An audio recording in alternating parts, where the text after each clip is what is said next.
Boxing is such a cruel place. You make a mistake and you pay for it. But when you're in with a puncher, you really pay for it. I see fire come from below.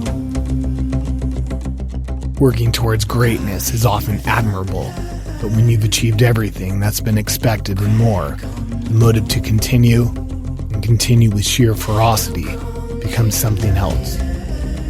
Canelo is the golden boy first because he can fight his ever-loving ass off. 4 weight categories down, and still not satisfied, Alvarez's pursuit through the divisions gains significantly more momentum by the day. And now colliding head-on with yet another prominent champion, it seems the volume switch has been cranked one notch further. He's proved that now he's become British champion, world champion, and December 19th, he'll shock the world. For Alvarez, the test has been passed with flying colors.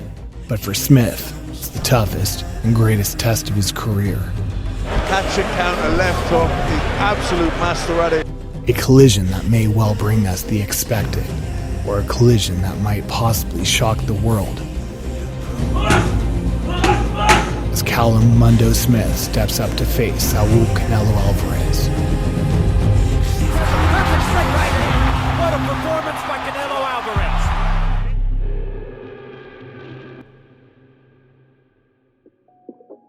The past year has been a sticky one for boxing fans during the current climate, and even stickier for its fighters.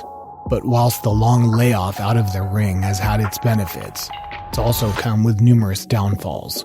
Though as of recently, things have started to look a little more positive after seeing a few familiar faces surface amongst the horizon.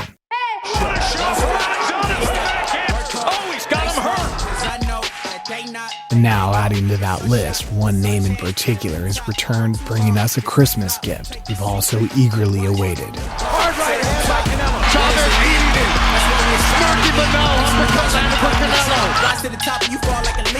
Looking to establish his record one step deeper into the history books, Canelo's demand to fight the best only becomes greater. I hit with that left hook, right hand, and that's a shot I've literally knocked a lot of people down with. And he didn't move back, and I thought, oh shit. And after clearing up at middle, all the way to light heavyweight, Canelo Alvarez explodes and ends it. Starting to see a legendary figure built overnight. I thought that Triple G won those 2 fights with Canelo. I did. But one thing is Canelo is getting better and has improved. He has a speed, he has an IQ, everything. Do you respect Canelo? Yes. However, now that the conflict has been settled between him and his promotional company, the recent release from his contract has opened up a whole new gateway for potential mega fights in the new year, some of which have the potential to excite even the most purist of boxing fans. I think it'd just be a great fight overall. Real big fight. But this time around, it's a trip back to super middleweight to face yet another legitimate opponent, and the brother of a past name whom Canelo previously dispatched of in galvanizing fashion. My people are that's it. It's knockdown number 3. That's enough. After you feel around, got to beat confidence Callum. He can punch, can box, he can fight. You've got to give full praise and credit to Callum Smith. He agreed to take the fight with 32 days notice. Tomorrow, he has his 30-day checkweight. Callum Smith happens to be the youngest out of the Smith brothers, and similar to his elder Liam, he looks to gain recognition on the elite stage, vowing to be the very man that dethrones Alvarez. And no, I believe I can beat Canelo Alvarez. If it didn't, I wouldn't be in this fight. It's not a fight that I had to take, another cash-out fight for me. This fight for me is a chance for me to show people how good I really am.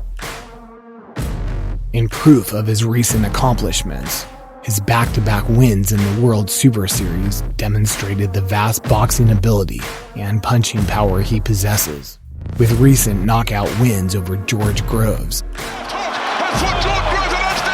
and Hassan Nadam. Thank you very much. Oh, outstanding. They should stop the fight. And that's it. It is over. Proving him to be a prime contender that's far from exhausted.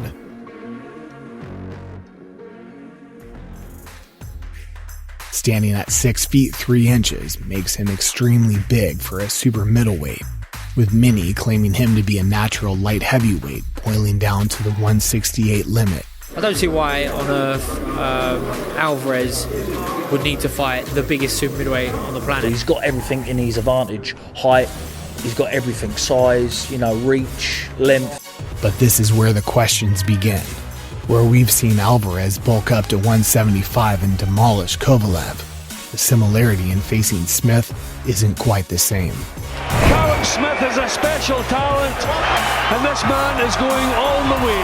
He has a lot of advantages, but the main disadvantage is probably the experience.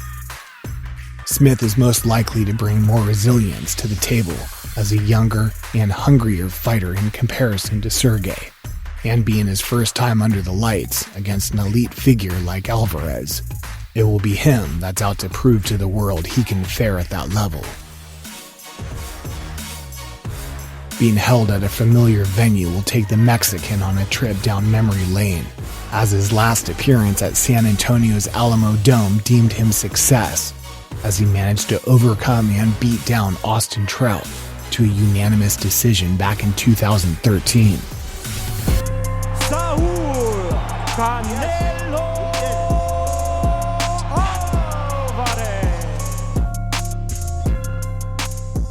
From there, the climb began. Kirkland, Cotto, Khan, up until more recently against the likes of Golovkin and Daniel Jacobs. This is fantastic defense in this round from Canelo. Daniel Jacobs is going to have to change this equation because this is Alvarez's fight. The only dent came in the form of a loss to Mayweather, but since then he's managed to grow and evolutionize his style, showing a slick defense and head movement, which some say supposedly came as a byproduct from his defeat to Floyd itself. He learned a lot from the Mayweather fight back in 2013. That loss affected him in a major way.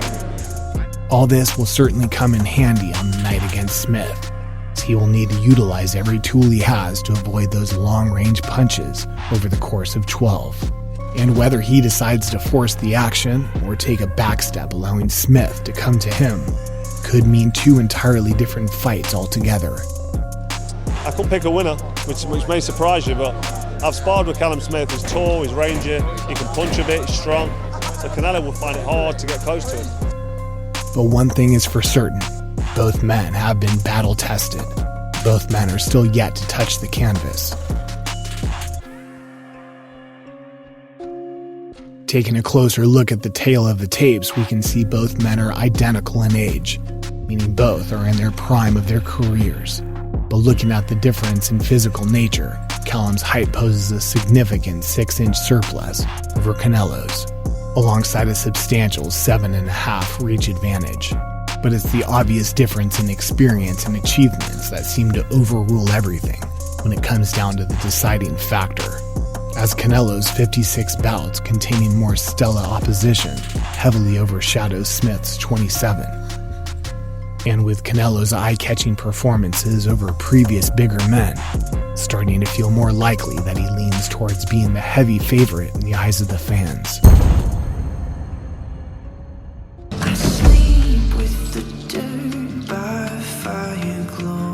For Callum, the advantages have been genetically handed to him on a plate, but unless he uses them to his full advantage, keeping the smaller man at distance, he may encounter some unpleasant problems. Danny Jacobs, he's a real tall boxer on the back foot. I think that's the sort of style to beat him. Where chinks in the armor are concerned, we witnessed in his latest bout against John Ryder how he struggled to keep a smaller man at arm's length, and at times, often getting outworked on the inside. Ryder just leaning in, trying to let go to the body there and find a little bit of room for the uppercut. A flaw that could allow Canelo to possibly land flush body shots to the ribs whenever an opportunity presents itself. So to win the rounds, the Brit will need to be on the ball non-stop, where he can maintain a steady pace of hit and not get hit, nullifying every attempt the Mexican makes to work himself to the inside. But as we know, this can often be portrayed a task that's a lot easier said than done. There's the body shot, and again from Alvarez. With Canelo, there seems to be little to few vulnerabilities for the Brit to actually target. Some might argue that having slow feet has caused issues in the past, but as Smith isn't much of a mover himself, it shouldn't be an alarm for concern. Nonetheless, both men are sitting at the top of their game, with Callum's unblemished record, Canelo's multi-division domination over the past years. It's hard to find a reason for this fight not being a competitive matchup, in where we often see tune-up bouts and unfair fights happen regular in boxing. It's refreshing to witness two prime individuals put it all on the line for legacy and greatness once more.